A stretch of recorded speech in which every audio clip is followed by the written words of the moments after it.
Before starting this video, I have one small disclaimer. If you do not acknowledge and know that the Quran is fully complete, nothing is left out of the book.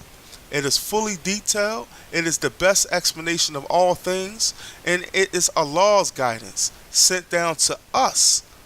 And Allah does not forget, nor does Allah make errors. If you disagree with this statement, this video may not be for you. 99 names. Akbar ain't one. Really? An actual fact, as opposed to what is said or imagined to be true or possible. Yes, Akbar is not one of his attributes. So where does the saying come from? Should I care? Or should I just follow blindly? Hmm. But the entire Islamic world says Allahu Akbar, the God is greater.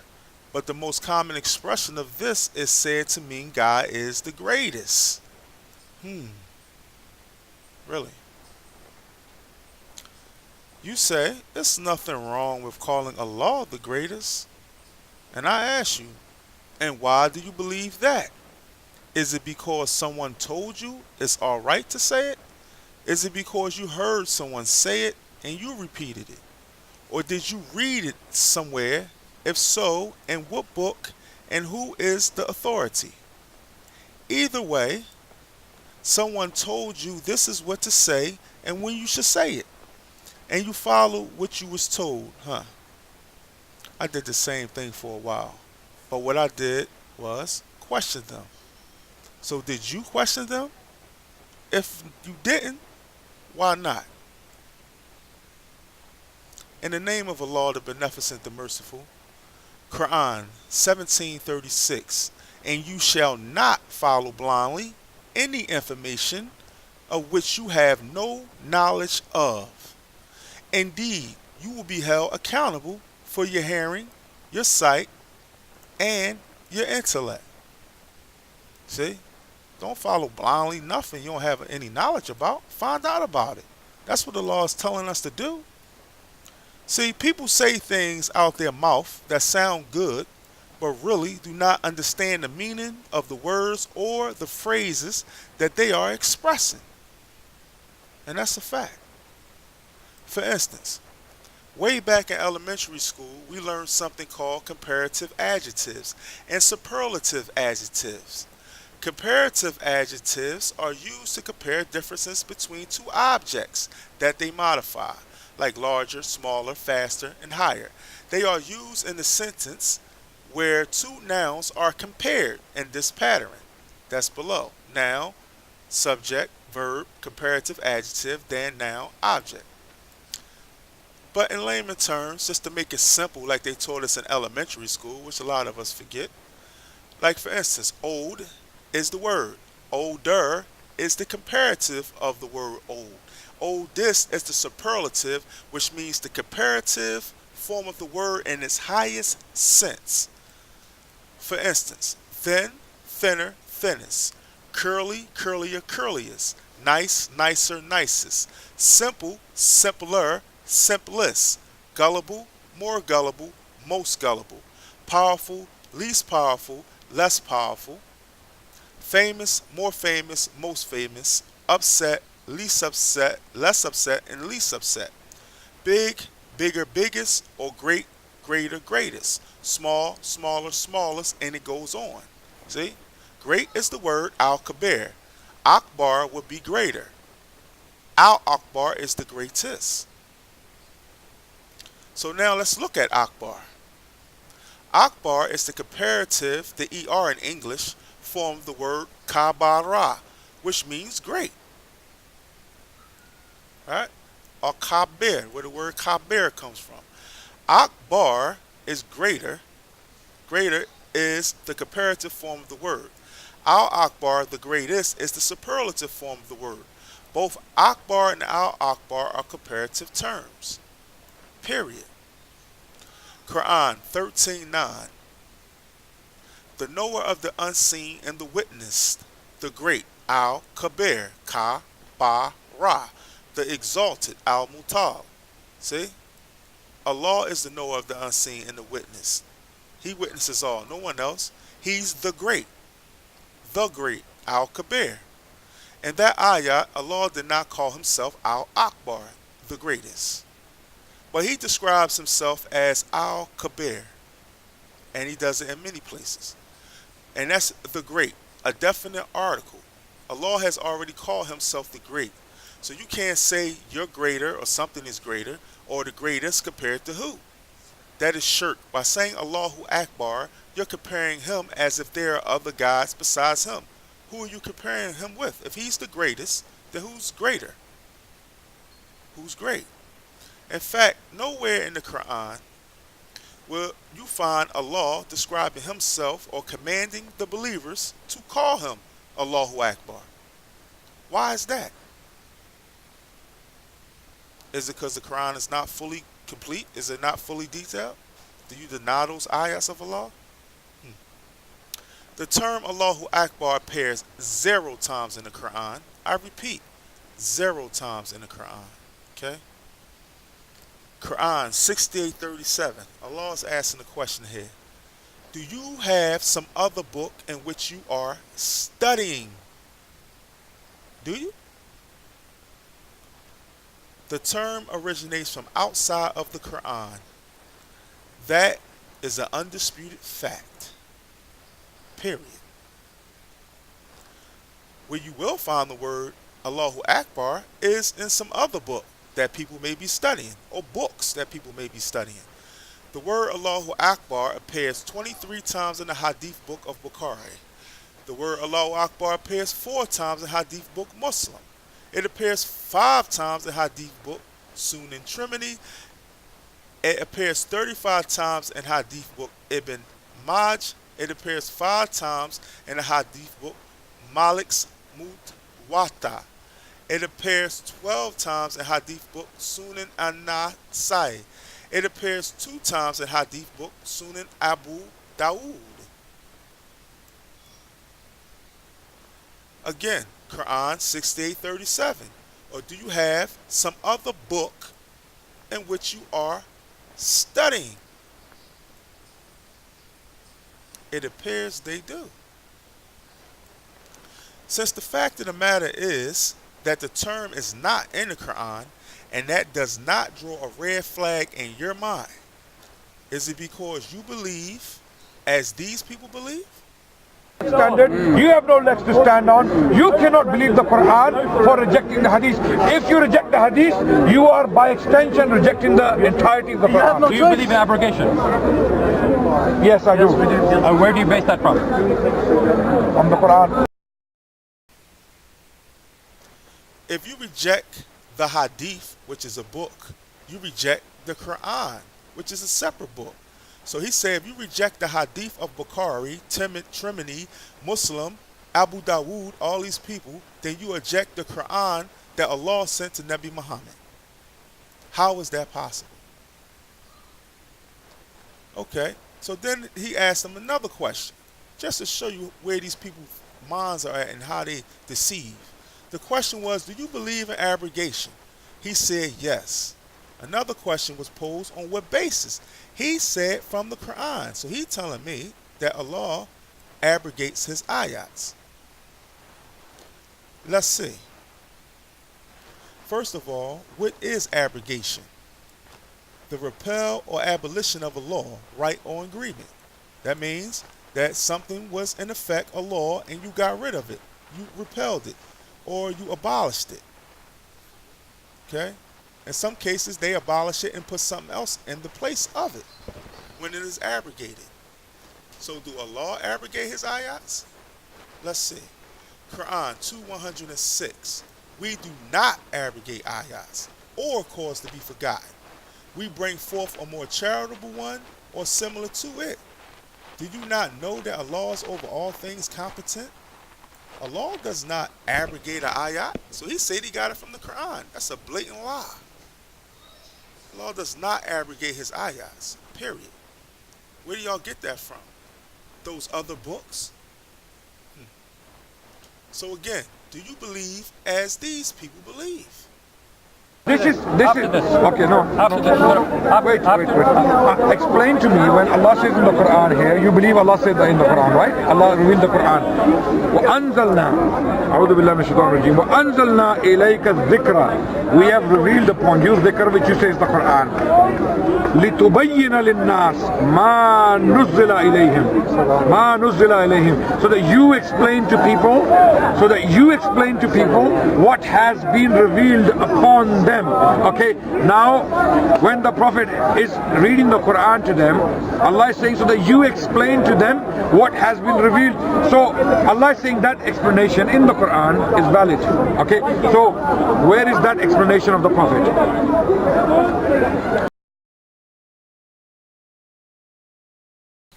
This is the ayat that the hadither was referring to.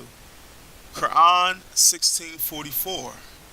With clear arguments and scriptures, and we set down the reminder to you so that you explain to the people what has been revealed for them, and so that they may give thought. See, he used explain. The Arabic word that's being translated is tubain. Tubain is being translated into explain. What he is not telling you is the word that he translates from Arabic to English is tubain. Tubain can mean to explain in a way, but not really. But it also means to announce, to proclaim, to make known, etc. Here is another ayah to clarify and give you proofs and evidence of the phrase, and you can make a thoughtful conclusion using your own reasoning. I'm just pointing out to you the ayahs of Allah as a reminder. Quran 3:187. Allah took a pledge from those who were given the kitab, the book. Make it known, tubain. Do not conceal it, taktamunahu.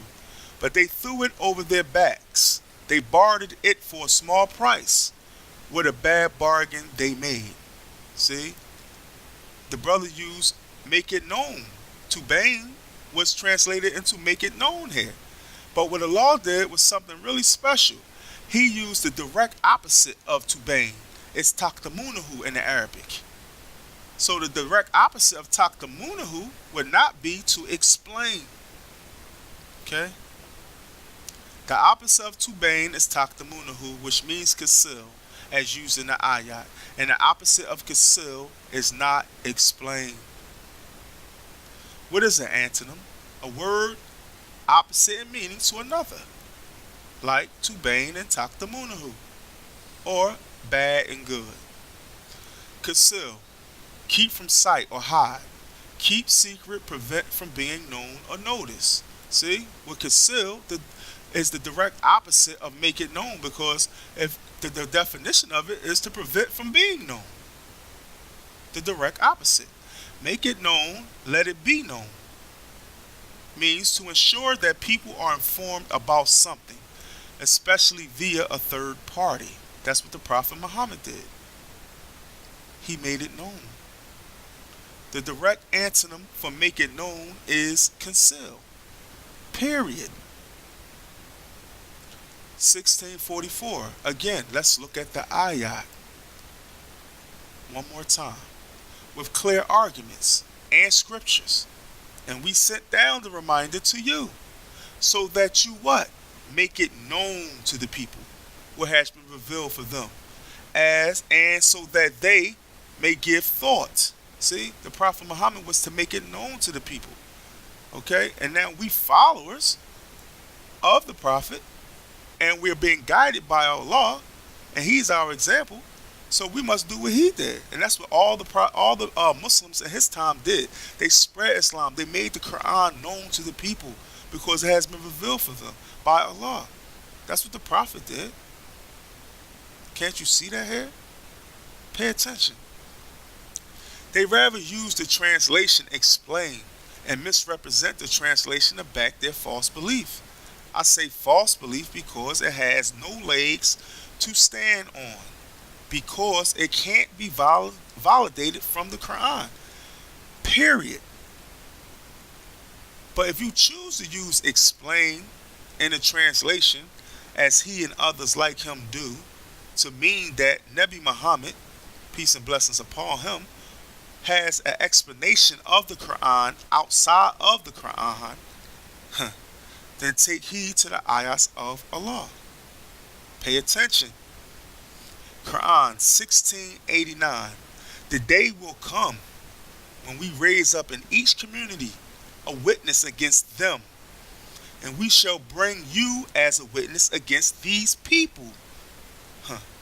For we have sent the book, Al-Kitab, down to you explaining everything, and as a guidance and a mercy and good news to those who devote themselves to who? Allah. See? That should be clear enough for you right there. The Kitab was sent down to you explaining everything. So what does the Prophet has to explain? So Tubain would not be explained. That would contradict this ayat. And Allah does not contradict himself. He says what he says and he means what he means. If that's not clear enough for you, here's more proof. Quran 12:111. There was certainly in their stories a lesson of understanding. Never was the Quran or Hadith invented, but a confirmation of what was before it, and a detailed explanation of all things, and guidance and mercy for the people who believe. Like me, I believe. See, listen. The Quran is not a Hadith invented. Like Bukhari, that's a Hadith by a man. Abu Dawood, Muslim, all of them. You name it. They're all Hadiths. That's by men. Hearsay information. They tell you that's the explanation of the Quran? When Allah is telling us that the book is detailed? Do I have to break down what detail mean? Of all things? And it's your guidance? That's something that you should follow?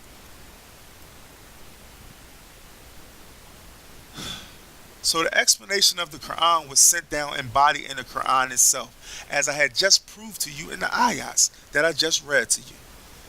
Even if Nabi Muhammad explained the book, let's say, his explanation would not say something different from what the reader is reading or the reciter is saying.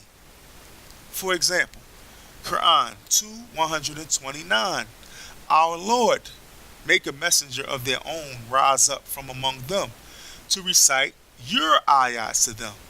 Teach them the book, your book, Al-Kitab, and the wisdom, and purify them. You are the mighty, the wise. See? You have to pay attention and give thought. Nabi Ibrahim, peace and blessings upon him, made that dua to Allah. The messenger is to teach what? The book. What book? The one that contains Allah's ayat, which contains the hikmah, the wisdom. The hikmah doesn't come from some other book. Is not the Quran complete, fully detailed? Does it not explain everything? Quran 75:18. So, when we have recited it, then follow the Quran. Allah didn't say follow nothing else. He said follow the Quran. What are we following here? Are you following blindly? Quran 68:37. Allah is asking the question again. Or do you have some other book in which you are studying? Do you? Like Hadith of Bukhari, or Hadith of Muslim, or Hadith of Trimini, or Hadith of Abu Dawood, and the rest. So not only is Allahu Akbar not in the Quran, the term Allahu Akbar again appears 0 times in the Quran. 0. It is a comparative term. Period. Now let's look at the word Akbar in the Quran and how it is used in the ayahs of Allah as proof. Do you deny the ayahs of Allah now? Give thought and pay attention. Quran 16:41. As for those who move towards Allah after being wronged, we shall give them a good place in this world, but the reward of the hereafter will be Akbar, if they only knew it. See? Will be far greater. See, Allah compared the blessings bestowed on those who move towards Him in this world. After they were wrong, they will get a good reward on the earth. But compared to the reward they will receive in the hereafter, that will be greater. That will be Akbar. The reward we get in the hereafter is better than a reward that Allah will give us here. As further proof, Quran 9:72. Allah has promised to the believing men and the believing women gardens beneath which rivers flow, to abide in them, and goodly dwellings in the garden of Aden. The pleasure of Allah is Akbar. Allah, He Akbar. That is the success, the supreme. See? His pleasure is Akbar. It is greater. If you or I make it to Jannah, we will see that being in the pleasure of Allah is Akbar compared to anything we could imagine on the earth. It's Akbar to be in Allah's pleasure in Jannah, because those who are not in His pleasure are in the hellfire. See? So compare being in His pleasure is greater than not being in His pleasure. Further proof, Quran 29:45. Recite what has been revealed to you of the Kitab, and establish Salat. Indeed, Salat prohibits immorality, and the remembrance of Allah is greater. Allah, He Akbar. And Allah knows that which you do. See? Two things going on right there. Allah said, recite what has been revealed. Prophet Muhammad didn't recite nothing else, only what was revealed to him, and that's the Quran. And then the remembrance of Allah is greater. The remembrance of Allah is greater. Allah, He Akbar. The remembrance is greater than not remembering. You only see Allah, He Akbar, what means what Allah owns compared to what we have, or compared to what He, Allah, can give. Never Allah, Hu Akbar. That comes from outside of the Quran. Again, further proof, Quran 17:11, and say, praise belongs to Allah, who has no child, nor partner in His rule. He is not so weak as to need a protector. And the great proclaim, Wa kaberu, takbir. No Allahu Akbar, no takbir Allahu Akbar, takbir al-kabir, wa kaberu. Further proof, I could do this all day. Quran 6:74 through 78. Pay attention what's going on with Ibrahim. And when Ibrahim said to his father Azar, how can, peace and blessings upon Nabi Ibrahim, how can you take idols as ilahs, as gods? I see that you and your people have clearly gone astray. It continues. And thus did we show Ibrahim the kingdom of the heavens and the earth, and that he might be of those who are sure. So when the night covered him, he saw a star. He said, this is my Lord. But when it set, he said, I like not those that disappear. And it continues. Then when he saw the moon rising, he said, is this my Lord? So when it set, he said, if my Lord had not guided me, I should certainly be among the erring people. Then he saw the sun rising and cried, this is Akbar. This is greater. But when the sun set, he said, my people, I am free of which you associate. Did you see what just happened? Are you paying attention? Are you giving thought? Nabi Ibrahim, peace and blessings upon him, before Allah guided him, he compared the sun with the moon and the star, saying the sun was greater compared to the other two. So that must be his Lord. Akbar is only used in a comparative sense in the Quran. So to use it as a form of glorification is clear error. Period. Give thought. Don't follow blindly. I was asked, what do you call on him by? How do you glorify his name? And my answer was, I can only say what Allah commands us to say to glorify him. Proof, Quran 56:74. So glorify the name of your Lord, Al-Azim, the Supreme. Quran 87:1. Glorify the name of your Lord, Al, the High. So he given us the names to call him by. And it's 97 more in there. No Akbar, no Allahu Akbar though.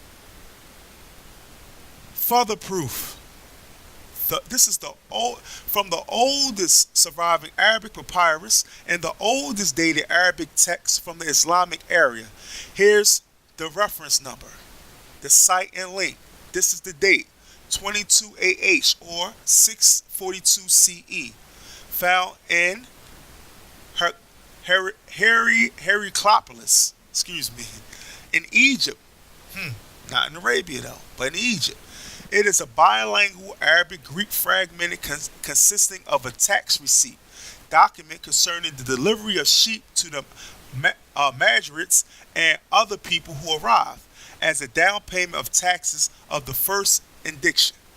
Pay attention to what they wrote. The first well attested use of the disambiguating dots that will become an essential feature of the Arabic alphabet. It begins with the Islamic formula, Bismillah ar-Rahman ar-Rahim. When you say that, in the name of Allah, the Beneficent, the Compassionate, is no word there for most merciful, most compassionate, more merciful, more compassionate. That is all comparative, superlative, which is the highest form of the comparative of the word the merciful, of the definite article the merciful, the compassionate. Okay? They didn't do it in 642. They didn't compare Allah, not even in their language. Are you paying attention? Allah gave us 99 attributes to call on him by, and Akbar ain't one. So do you think that this is a big coincidence? If so, when did Allah send down the authority, and to whom? Nabi Muhammad, peace and blessings upon him, only had the Quran in his lifetime, the same one we have today. I don't want you to believe me, but will you take heed to the ayats of Allah? Will you? Quran 7:180. And to Allah belongs the best of names. So call on him by them, and leave those who practice deviation concerning his names. They will be compensated for what they have been doing. See? No Akbar. Leave those who deviate concerning his names. Because Akbar ain't one of them. And he gave us 99 names, and they are the best of names. 99 names. Akbar ain't one. Salam alaikum.